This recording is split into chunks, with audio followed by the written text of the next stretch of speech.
छत्तीसगढ़ की चुनावी चर्चा में आपका स्वागत है। अगले 100-150 दिनों में छत्तीसगढ़ में चुनाव होने वाले हैं। इस बार चुनाव दिलचस्प होंगे, इस बात की संभावना पहले से ही जताई जा रही है। उसके पीछे एक बड़ा कारण ये बताया जा रहा है कि कांग्रेस पार्टी ने पहली दफ़ा पिछले 22-23 सालों में पहली दफ़ा बीजेपी के उन सारे एजेंडों पर काम करना शुरू किया है जिस पे बीजेपी का एकाधिकार था। खास तौर पे धर्म, रामलला, राम वन गमन पथ, गौमूत्र, गाय, धर्मांतरण, कोई भी ऐसा मुद्दा कांग्रेस पार्टी ने नहीं छोड़ा है जिस पर बीजेपी अब तक अपना कब्जा जमाए बैठी थी। हमारे साथ बातचीत करने के लिए वरिष्ठ पत्रकार और छत्तीसगढ़ अखबार के संपादक सुनील कुमार जी उपस्थित हैं। सुनील जी नमस्कार। नमस्कार।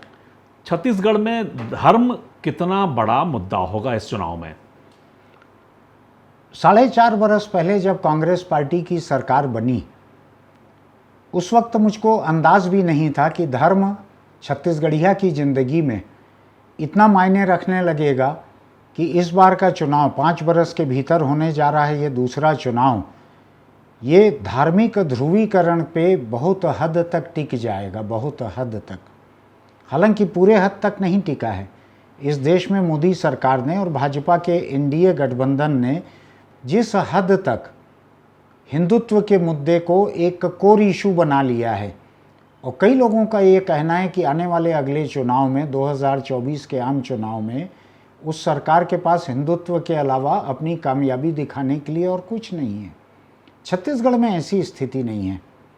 छत्तीसगढ़ में मुझको ऐसा लगता है कि भूपेश बघेल की सरकार ने और उनकी अगुवाई में कांग्रेस पार्टी ने, मैं छोटे मोटे भीतरी झगड़ों को छोड़ देता हूँ, कुल मिलाकर पार्टी तो मुख्यमंत्री के कब्जे में ही चलती है। तो जिस तरह से मुख्यमंत्री ने सरकार और कांग्रेस पार्टी इन दोनों ही मोर्चों पर हिंदुत्व को जिस तरह से बढ़ावा दिया है, वो अभूतपूर्व है, अभूतपूर्व है। मैं आपसे कह सकता हूँ कि हिंदुस्तान के किसी भी दूसरे राज्य में, रामलला वाले उत्तर प्रदेश में भी कांग्रेस पार्टी ने हिंदुत्व का इतना बड़ा एजेंडा कभी सामने नहीं रखा, कभी नहीं बढ़ाया, जो कि भूपेश बघेल ने छत्तीसगढ़ में रखा है।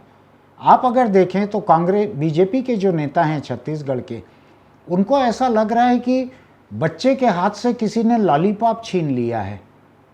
उनको ऐसा लग रहा है कि माँ की चुन्नी या माँ का पल्लू पकड़ के बच्चा मेले में घूम रहा था और अचानक पल्लू हाथ से छूट गया है, तो बच्चा जैसे हड़बड़ा जाते हैं बच्चे कि कहाँ जाए मेले में, माँ तो रह नहीं गई।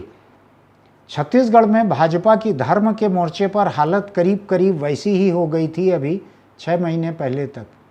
हिंदुत्व के मुद्दे पर भूपेश बघेल ने इनके हाथ में कुछ नहीं छोड़ा था। माँ का पल्लू इनसे छुड़वा लिया था, उसको चंद्रखुरी में, राजधानी के बगल में चंदखुरी में कौशल्या माता का मंदिर विकसित करके, था पुराना, उसको विकसित करके वहाँ पे स्थापित कर दिया। उस माँ को, राम की माँ को वहाँ स्थापित कर दिया। बड़े बड़े सरकारी होर्डिंग लगे हुए हैं पूरे प्रदेश में, भांचा राम, भांचा यानी जो लोग छत्तीसगढ़ के नहीं हैं, भांजा। तो कौशल्या जो है वो बहन हो गई, माँ राम जो है वो भांजे हो गए, इस किस्म का ऐसा एक माहौल। दूसरी तरफ राम वन गमन पथ, ये सेंट्रल गवर्नमेंट के पैसों से या स्टेट गवर्नमेंट के पैसों से इतना बड़ा टूरिस्ट सर्किट एक डेवलप किया जा रहा है, जिस पे टूरिस्ट आए ना आए, जिस पे 15 साल के रमन सिंह के शासनकाल में, भाजपा के शासनकाल में राम वन गमन पथ की योजना तो बहुत पुरानी है। हाँ, लेकिन उस पर कोई अमल भाजपा के शासनकाल में नहीं हुआ। और मुझको अगर ठीक याद आता है तो कोरोना काल में जब सारे काम धाम ठप पड़े हुए थे, हाँ, तब राज्य के मुख्य सचिव अपने पूरे अमले के साथ, हाँ, राम गमन पथ जो है उसके निर्माण में व्यस्त थे। आरपी मंडल चीफ सेक्रेटरी थे, वो जा रहे थे वहां पे, उनकी तस्वीरें आ रही थी कि वो लाव लश्कर अफसरों का लेके जा रहे थे, उसको देख रहे थे। और एक बड़ी दिलचस्प बात आपको याद होगी, वो भूलने लायक नहीं है, कि मुख्यमंत्री भूपेश बघेल जी के पिता नंद कुमार जी बघेल बड़े नेता हैं। भूपेश बघेल जब राजनीति में नहीं आए थे, उस समय से नंद कुमार बघेल एक राजनीति में सामाजिक मोर्चे पर काम करने वाले बड़े ओबीसी नेता। बाद के वर्षों में वो बौद्ध हो गए बौद्ध ऐसे हुए कि वो हिंदुत्व के खिलाफ एक आक्रामक नेता हैं। वो जेल जाने से नहीं डरते, उनका डायबिटीज़ आसमान पे रहता है, लेकिन वो एक पैर जेल में डाल के बयान देते हैं। वो राम की आलोचना करते हैं, सीता के साथ बर्ताव को लेके ब्राह्मणों की आलोचना करते हैं। मुख्यमंत्री रहते हुए भूपेश बघेल ने उनको जेल भेजा। उनको जेल भेजा। जिस वक्त भूपेश बघेल मंत्री थे जोगी सरकार में, उस वक्त नंद कुमार बघेल जेल में रहे। उनकी किताब जो है ब्राह्मण कुमार रावण को मत मारो, उस पर प्रतिबंध लगा। उस पर प्रतिबंध लगा। तो अगर आप देखेंगे, उन नंद कुमार बघेल ने जाकर राम वन गमन पथ का बोर्ड उखाड़ के फेंक दिया था कि कोई राम का वन गमन पथ नहीं है। उन्होंने अपने फेसबुक पेज पर इस बोर्ड की फोटो को पोस्ट भी किया था। ये बड़ी दिलचस्प घटना है। आप देखेंगे कि पिता पुत्र के बीच में ऐसे मतांतर कम होते हैं, और भूपेश बघेल ने भी बार बार ये उजागर कर दिया कि उनके पिता की राजनीति अलग है, उनके पिता की राजनीति को उनकी राजनीति से न जोड़ा जाए। तो उनके पिता ब्राह्मणों के खिलाफ, राम के खिलाफ जो भी बोलें, भूपेश बघेल ने इस राज्य में हिंदुत्व की जो एक कांग्रेसी लहर लाई है, ये लहर सीधे सीधे किसी मुस्लिम ईसाई से, किसी से नफरत की लहर नहीं है। भूपेश बघेल ने दलित और आदिवासी से भी नफरत की या उनसे चिढ़ की कोई लहर यहाँ पे नहीं लाई है, लेकिन उन्होंने हिंदुत्व का एक इतना बड़ा सैलाब पूरे प्रदेश में लाया है। गाय के नाम पर उन्होंने गोबर खरीदना, गोमूत्र खरीदना, इसकी इकोनॉमी पे मैं अभी नहीं जाता कि उसकी बारीकियां क्या है। मुझको भाजपा के एक नेता ने ये कहा कि भूपेश बघेल ने पहले तो राम को हमारे से छीन लिया, उनकी माँ को ले जाकर, उनकी माँ को प्रतिमा बनाकर स्थापित कर दिया। हमारे से राम मंदिर का जो फायदा हमको मिलना था वो अब छत्तीसगढ़ में मिलने से रहा। ऐसा एक भाजपा नेता ने मुझको कहा, बड़े सीनियर भाजपा नेता ने कहा, जो बचपन से संघ की शाखा में जाते हैं और एकदम जिनको हार्ड कोर संघी कहते हैं, उन्होंने मुझको कहा गाय के लिए हम पूरी जिंदगी में जो नहीं कर पाए, भूपेश बघेल ने वो करके दिखा दिया। अब गाय भाजपा को देखती है तो सींग मारने दौड़ती है। लेकिन इसका एक दूसरा पहलू, छत्तीसगढ़ में भूपेश बघेल की सरकार ने एक तरफ कोरिया में और दूसरी तरफ सुकमा से राम रथ यात्रा निकाली।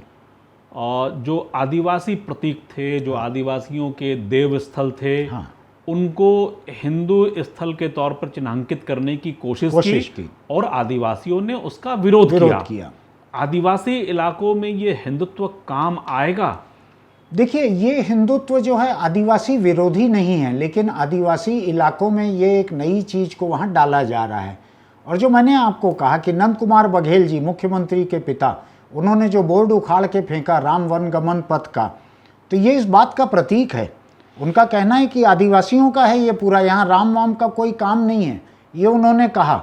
भूपेश बघेल पूरी तरह से डिसोन करते हैं अपने पिता की राजनीति को। उनका कहना है उनकी राजनीति अलग है, वो मेरे पिता हैं घर में, यहाँ पे राजनीति नहीं है उनकी। ये बात सही है। मेरे पास कुछ ऐसी अंदरूनी जानकारियाँ हैं जिनको अगर मैं यहाँ बताना शायद तय करूं, लोगों के लिए बड़ी दिलचस्पी की हो सकती है, लेकिन वो ये साबित करेगी कि उनके पिता जो राजनीति करते हैं उनका नुकसान भूपेश बघेल को नहीं होना चाहिए। भूपेश बघेल जो राजनीति करते हैं उससे उनका पिता का नुकसान नहीं हो सकता। ऐसी कुछ बड़ी दिलचस्प घटनाएं हैं, आप कहेंगे मैं उनको गिना भी सकता हूं उन घटनाओं को, लेकिन खैर अभी हम मुद्दे की बात करें जो आपने कहा। मैं रोक रहा हूं, कोई एकाध घटना जो है हमारे दर्शकों के लिए अगर आप बता सकें जिसमें कोई निजता प्रभावित नहीं होती हो। देखिए, निजता प्रभावित नहीं होती क्योंकि ये सार्वजनिक जानकारी की चीज़ है। हम एक बार बैठे हुए थे, भूपेश बघेल जी की बेटी की शादी थी और उसमें हम एक जगह बैठे हुए थे। तो इनके पिताजी जो हैं, इनसे मेरा परिचय ज़्यादा पुराना है, भूपेश बघेल जी से बाद में परिचय है। तो मैं उनसे ऐसे ही मजाक कर रहा था, कुछ कर रहा था, उन्होंने मुझको कहना चालू किया कि ते अपन अखबार में मोर किताबला काबर नहीं छापा हुआ था, मोर किताबला छाप तोर यहाँ। तो मैंने कहा बाबूजी अभी घर में शादी है, तोर पोती के शादी हुआ थे, अभी ये किताबला मैं छापूँ तो अभी वो बजरंग दल वाला मन, शिवसेना वाला मन आके यहाँ जिंदाबाद मुर्दाबाद करी, यहाँ सामने नारा लगाही, तो का हो ही होकर बाद में उन्होंने कहा मोर का लेना देना है, करना है वो मन करे, नारा लगाई यहाँ पे। तो मैं बोला कैसे बात कर रहे थे, तोर पोती के शादी है, भूपेश बघेल जी भी बैठे थे वहीं पे, कोई उनके पीठ पीछे की बात नहीं है। तो मैं बोला कि तोर पोती के शादी है ते कैसे बात कर रहा था कि नारा लगा ही तोला फर्क नहीं पड़ी। बोला मोर का लेना देना है, मोर तो शादी के कार्ड में नाम भी नहीं छपे है। जहां पे लड़की के दुल्हन के दादा का नाम रहना चाहिए, नंद कुमार बघेल जी का नाम नहीं छपा था, कार्ड में नाम नहीं छापा गया था। नाम नहीं छापा गया था। तो मैंने भूपेश बघेल जी से पूछा का बात है ते एकर बाबूजी के नाम नहीं छपवाए हस का कार्ड में। बोला नहीं छपवाए हो एकर नाम, काबर नहीं छपवाए हस, ये मोर खिलाफ पर्चा बंटवाए है गांव गांव में हमारे इलाके में कि मैं मरूँ तो भूपेश मोर अंतिम संस्कार नहीं करी। तो जब मैं ओकर अंतिम संस्कार नहीं करूँ तो वो ओकर नाम कार्ड में कैसे आ जाही। अब मेरी बारी आई कि मैं नंद कुमार बघेल जी से पूछूं का बाबूजी ते भूपेश के बारे में ऐसे पर्चा छपवाए है इसका। तो बोले हाँ छपवाए हो। यानी आप खूबी देखिए पिता पुत्र की कि ये मुंह पे मानने से, मुंह पे मंजूर करने से हिचकते नहीं। दोनों का नैतिक बल है कि जो किया है उसको मान रहे हैं दोनों, और हम लोग बैठ के ऐसा खाट में बात कर रहे हैं सब लोग। तो काबरते हैं पारिवारिक मामले में स्वीकारोक्ति है, बिल्कुल पारिवारिक। तो मैंने पूछा कि बाबूजी ते काबर ऐसे छपवाए हस। तो बोले मैं बौद्ध हो गए हूं, ये अंतिम संस्कार करी तो हिंदू संस्कार से करी, हिंदू रीति रिवाज से, मैं बौद्ध हो गए हूं। तो मोर छोटा बेटा बौद्ध है, होए है मोर साथ, वो करी मोर अंतिम संस्कार बौद्ध तरीके से, ये कैसे करी मोर अंतिम संस्कार। तो मैं इस निजी प्रसंग को इसलिए यहाँ पे कह रहा हूँ कि भूपेश बघेल जी के पिता जो करते हैं अपने मोर्चे पर, अपने एजेंडा पर, वो भूपेश बघेल जी की सहमति उसमें बिल्कुल नहीं रहती है। जो भूपेश बघेल जी करते हैं उसमें उनके पिता की सहमति नहीं रहती। दोनों सार्वजनिक जीवन में बिल्कुल स्वतंत्र व्यक्ति हैं। ये केवल पारिवारिक मामलों में या अस्पताल में कोई भर्ती हो तो ही इनकी बातचीत मेल मुलाकात है, कोई अनबोला नहीं है। तो मैं ये कह रहा था कि जिस वक्त बस्तर में कोई रामचरितमानस या रामायण प्रतियोगिता ऐसा भी कुछ करवा रही थी सरकार, पूरे राज्य में करवाया है सरकारी स्तर पर, सरकारी स्तर पर, बिल्कुल, उसका भी बस्तर में विरोध हुआ था। क्योंकि आदिवासियों का यह मानना है, मेरा ख्याल है उसमें मनीष कुंजाम वगैरह ने भी विरोध किया था और लोगों ने भी विरोध किया, सर्व आदिवासी समाज ने विरोध किया था। आदिवासियों का यह मानना है कि ये हिंदुत्व जो आप हमारे ऊपर थोप रहे हो ये हमारी आदिवासी संस्कृति से मेल नहीं खाता है, इसका हमारे संस्कृति से लेना देना नहीं है। ये राम जो हैं और हिंदू हैं ये आपकी शहरी संस्कृति, शहरी धर्म की बात है, उसको आप हमारे ऊपर मत ला दिए, ये उनका कहना है। आपको ध्यान होगा अरविंद नेताम जो सर्व आदिवासी समाज के नेता हैं, संरक्षक और अध्यक्ष, सबसे बड़े नेता हैं, उनको मैंने कुछ समय पहले इंटरव्यू किया था। उन्होंने आदिवासियों के बारे में एक लाइन बहुत साफ साफ कही थी कि वो आदिवासियों को ईसाई बनाने के भी खिलाफ हैं और आदिवासियों को हिंदू बनाने के भी खिलाफ हैं। तो मैं आपको बताता हूं कि हिंदूवादी ताकतें शहरों में चाहे कितना माहौल बनाए कि आदिवासी तो हिंदू ही हैं। अरे आदिवासी उस दिन से आदिवासी है जिस दिन हिंदू धर्म था नहीं। लेकिन यही काम जो है वो कांग्रेस पार्टी भी कर रही है। हाँ, उनके प्रतीकों को मैं इसीलिए कह रहा हूं आपसे कि भाजपा के लोग निराश हैं छत्तीसगढ़ में कि भूपेश बघेल ने उनके लिए हिंदुत्व का कोई एजेंडा नहीं छोड़ा है। भूपेश बघेल भाजपा से अधिक बड़े हिंदू बनकर दिखा रहे हैं। और मुझको एक चीज़ और लगती है, दिक्कत की बात है, मैं इस बारे में लिखते आया हूँ, कुछ वीडियो में मैं बोलते भी आया हूँ, उस बात को मैं दोहरा रहा हूँ यहाँ पर। भूपेश बघेल की सरकार ने एक जो काम किया जो सही नहीं है वो ये है कि हिंदू दिखने के चक्कर में उन्होंने मुस्लिमों और ईसाइयों पर जो ज़्यादती हुई है छत्तीसगढ़ में उसमें भी मुंह नहीं खोला, उसमें भी सरकार ने कार्रवाई नहीं की। सरकार इस हद तक हिंदूवादी बन के आ रही है कि मुस्लिमों और ईसाइयों के साथ अगर ज़्यादती हो रही है, घटना हो रही है, उसमें कांग्रेस पार्टी का बयान नहीं आता, सरकार के किसी का बयान नहीं आता। पुलिस जो है उसमें कहा जाता है कि आप कोई कार्रवाई मत कीजिए, शांत बैठे रहिए। मतलब भाजपा और कांग्रेस के चरित्र में यहाँ कोई फर्क नहीं दिखाई पड़ता इस मामले में? इस मुद्दे में मुझको क्वांटिटी का फर्क दिखता है, डिग्री का फर्क दिखता है कि कांग्रेस और कांग्रेस सरकार जो है भाजपा के मुकाबले अधिक हिंदूवादी है छत्तीसगढ़ में, मुझको ये फर्क दिखता है। कांग्रेस पार्टी बार बार कहती है, ये क्लेम करती है कि उन्होंने ये नैरेटिव चेंज कर दिया है स्टेट का, उन्होंने बीजेपी से सारे हिंदुत्व के एजेंडे छीन लिए हैं, लेकिन वो बार बार ये भी क्लेम करती है कि हमारा हिंदुत्व उनके हिंदुत्व से अलग है, हमारे राम उनके राम से अलग हैं। ये बात कुछ हद तक सही है, मैं इससे पूरी तरह से असहमत नहीं होता, कुछ हद तक सहमत हूं मैं। इनका हिंदुत्व जो है वो त्रिशूल लेकर अल्पसंख्यकों के ऊपर, आदिवासियों और दलितों के ऊपर टूट नहीं पड़ रहा। भूपेश बघेल का हिंदुत्व हिंसक नहीं है, चुप रहता है, लेकिन चुप रहता है। अंधे, मैंने तो खुद ने पहले कह दिया आपसे कि चर्च पे चुप रहता है। सैकड़ों हमले हुए हैं। मैं तो कह रहा हूं आपसे, रमन सिंह के 15 साल के कार्यकाल में जितने हमले नहीं हुए थे, 5 साल के कार्यकाल में, भूपेश बघेल के कार्यकाल में उससे 10 गुना ज्यादा हमले हुए। मैं तो आपसे कह रहा हूं, कांग्रेस पार्टी चुप रही, कांग्रेस पार्टी की सरकार चुप रही। मैं तो आपसे खुद ही इसके पहले ही, आपके कहने के पहले मैं कह चुका हूं कि एक काम जो सही नहीं किया है वो ये बीरनपुर कि मुस्लिमों और ईसाइयों पर जहां जहां हमले हुए कांग्रेस पार्टी चुप रही, ये सरकार चुप रही, अफसरों को ये इशारा रहा कि किसी भी तरह से कोई ऐसी कार्रवाई न की जाए। उस हिंसा में जिस कथित हिंसा का आप उपयोग कर रहे हैं, जिसका उल्लेख कर रहे हैं, रेखांकित कर रहे हैं आप, मैं आपको याद दिलाऊं, कबीरधाम जिले में जब झगड़ा हुआ और सांप्रदायिक तनाव कर्फ्यू की नौबत आ गई, उसके बाद हिंदू संगठनों ने उस कबीरधाम के चौराहे पे 120 फुट ऊंचा झंडा फहराने की घोषणा की।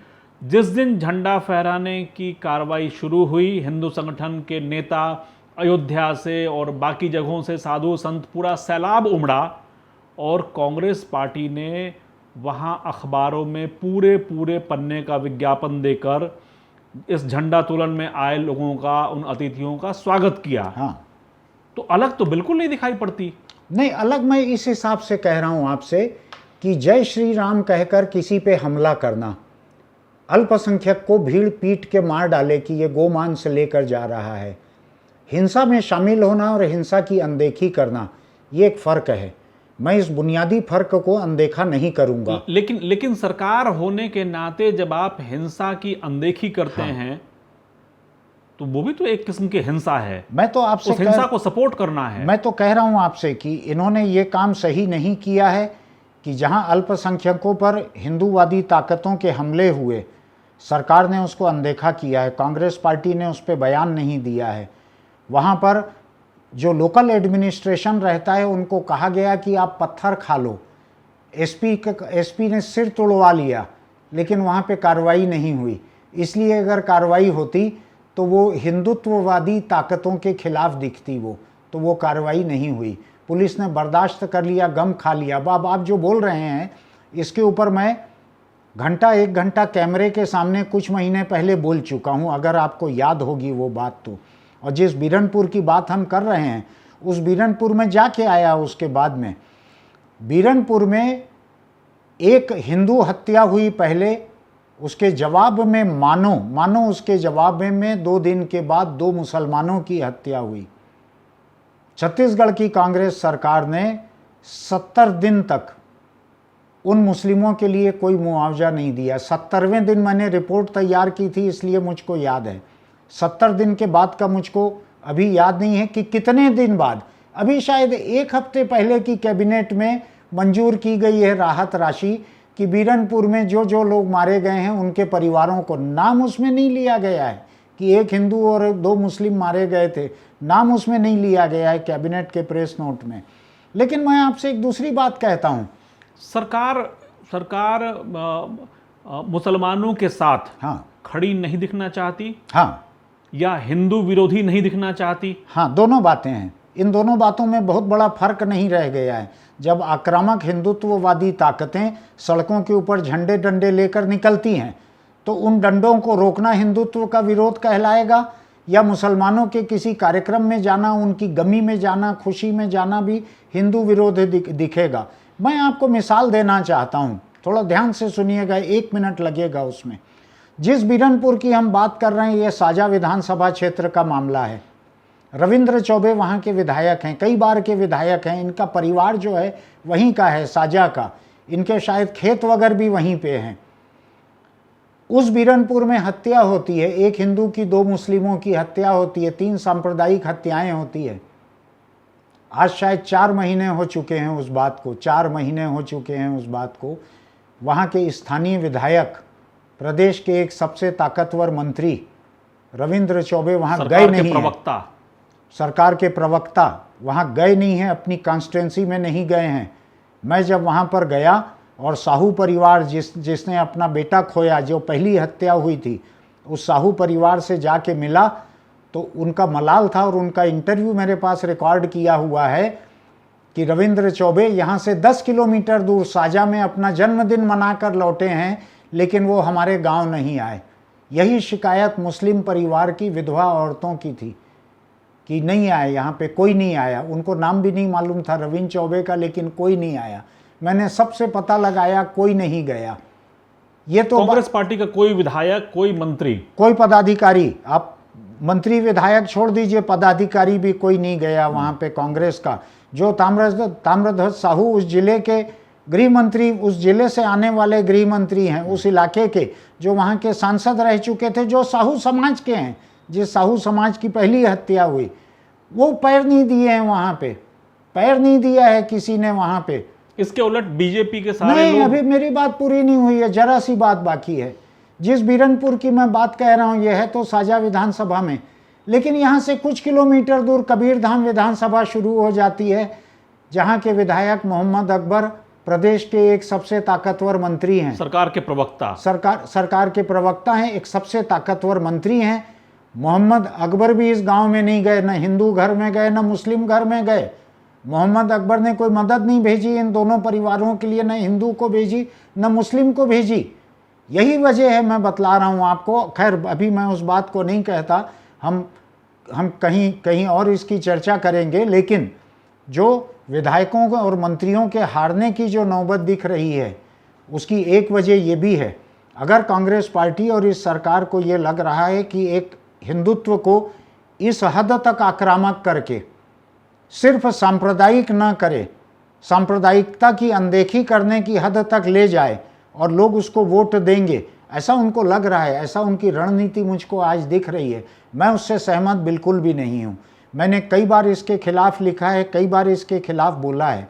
मैं जानता हूँ कि इससे कोई खुश नहीं होता है मुझसे, लेकिन मैं अपनी जिम्मेदारी मानकर इस बारे में बोलता हूँ, इसलिए मैंने खुलासे से ये बातें कही आपसे।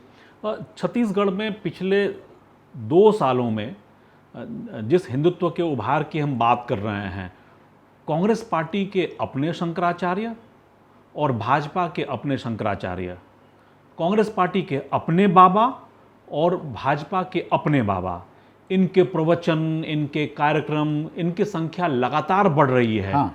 और दोनों ही पार्टियां अपने अपने हिस्से के बाबाओं को, साधु संतों को बुलाकर जो है यहाँ एक धार्मिक वातावरण बनाने की कोशिश कर रही हैं। क्या क्या अंतर दिखाई पड़ता है? देखिए, मुझको लग रहा है कि हिंदुत्व और हिंदू धर्म के मुद्दे पर छत्तीसगढ़ में हिंदुत्व की ए टीम और बी टीम है यहाँ पर। लेकिन जैसा कि देश में चलन है संक्षिप्त शब्दों का, तो हिंदुत्व की बी टीम छत्तीसगढ़ में बीजेपी है। ये आप बड़ी गंभीर बात कह रहे हैं। मैं सोच समझ के कह रहा हूं कि छत्तीसगढ़ में हिंदुत्व की ए टीम कांग्रेस पार्टी है। मैं साफ साफ कह रहा हूं, मैं आधा वाक्य बोलकर छोड़ नहीं रहा हूं। मेरा मानना है कि छत्तीसगढ़ में हिंदुत्व की ए टीम कांग्रेस पार्टी है, बी टीम बीजेपी है। जो बीजेपी जो तरह तरह से एक धारणा बनाने की कोशिश करती है कि उसने हिंदुत्व के लिए क्या क्या किया, जो ये धारणा बनाती है कि उसने रामलला का मंदिर बनाया। तो आपको याद होगा, एक फिल्म थी अमिताभ बच्चन और शशि कपूर के बीच, एक पुल के नीचे खड़े होकर दोनों बात करते हैं, शायद दीवार थी। एक पुलिस वाला रहता है, एक मवाली रहता है, स्मगलर रहता है, उनके बीच बात होती है। तो एक कहता है कि मेरे पास आज बंगला है, गाड़ी है, पैसा है, ये है, तुम्हारे पास क्या है? तो वो कहता है मेरे पास माँ है। तो छत्तीसगढ़ में भूपेश बघेल ने भाजपा को यही जवाब दिया है, तुम्हारे पास रामलला है, राम सेतु है, ये है, वो है, मेरे पास माँ है। तो उन्होंने यहाँ पे कौशल्या माँ का एक मंदिर बना लिया छत्तीसगढ़ में। तो मैं आपसे कह सकता हूँ कि छत्तीसगढ़ का मुकाबला अगले चुनाव का कांग्रेस पार्टी, भूपेश बघेल की सरकार अपनी बाकी तमाम कामयाबियों के साथ और बाकी तमाम नाकामी के बावजूद जिस एक मुद्दे पर लड़ने जा रही है वो एक बड़ा मुद्दा हिंदुत्व का भी है। फर्क केवल छोटा सा है इसमें। ए टीम जो है हिंदुत्व की छत्तीसगढ़ में कांग्रेस पार्टी, इसने अभी मुस्लिम ईसाई जैसे अल्पसंख्यकों के ऊपर उस अंदाज में हमले नहीं किए हैं जिस अंदाज में दूसरे कई प्रदेशों में भाजपा के लोग कर रहे हैं। जिस अंदाज में भाजपा का नेता मध्य प्रदेश में एक आदिवासी के मुंह पर मूत रहा है, छत्तीसगढ़ में कांग्रेस पार्टी के कोई नेता अभी तक वैसा नहीं कर रहे हैं, क्योंकि 1/3 सीटें आदिवासी हैं यहाँ पे, और वैसे भी उतनी हिंसक यहाँ की कांग्रेस पार्टी नहीं है। लेकिन जो आप कह रहे हैं कि अपनी सरकारी जिम्मेदारियों की अनदेखी हिंसा है या नहीं, तो जाहिर तौर पे हिंसा है तो वो कर रहे हैं ये लोग, लेकिन खुद होकर हिंसक हमले करते हों ये अभी नहीं कर रहे हैं। हिंदुत्व का नफा नुकसान किसको कितना होगा, इस पर हमारी नज़र बनी रहेगी। छत्तीसगढ़ की चुनावी चर्चा जारी रहेगी। आपसे फिर मुलाकात होगी। नमस्कार।